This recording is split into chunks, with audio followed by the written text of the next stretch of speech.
नमस्कार। आज पणा संक्रांति एवं ओडिया नववर्ष उपलक्षे समस्त ओडिशावासी को मोर हार्दिक अभिनंदन। आमे ओडिया बोली गर्वित करती, ओडिया बोली गर्वित करती आम भाषा को नहीं, आम कला संस्कृति को नहीं एवं ओडिशार वीर पुरुष मान को नहीं। सेमिति एक वीर पुरुष विषय आज आमे जानिबा, जहाँकर नाम हुए तो अधिकांश लोक जानी नथिबे।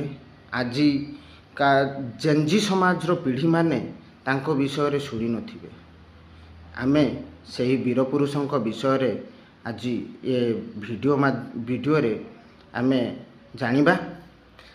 आमे जानिचंती जेतेबेले इंग्रेज माने शासन करुथिले, भारत वर्ष रे शासन करुथिले, तो इंग्रेज माननको विरुद्ध रे विद्रोह प्रथमे करिथिले आमर पाइक पुओ माने।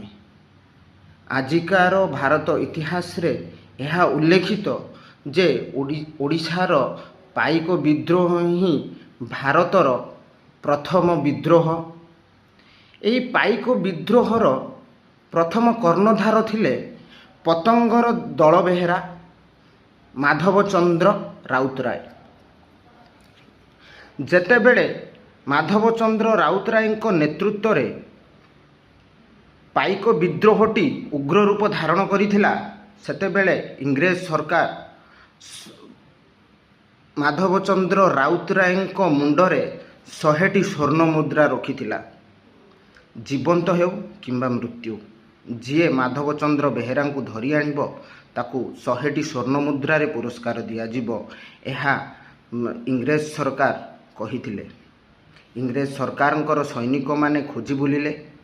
माधवचंद्र राउतराय निज जीवन बंचाई पाइक विद्रोह को आहुरी उग्र रूप को नवा पाई सेमाने निज जीवन बंचाइबा को जाई जंगल रे रहिबा आरंभ कले।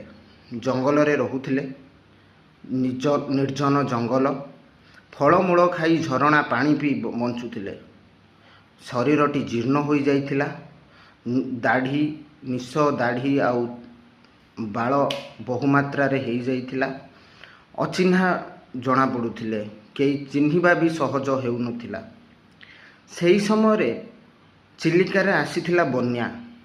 चिलिकार बन्या रे चिलिकार जणे केउट, तांको ना होउची चिंताजाली। चिंताजालीर 4 प्राणी कुटुंब।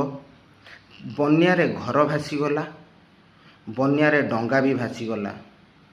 केउटटिए केमिति माछ धरिबो, केउटटिए केमिति निज परिवार पेट पोषिबो।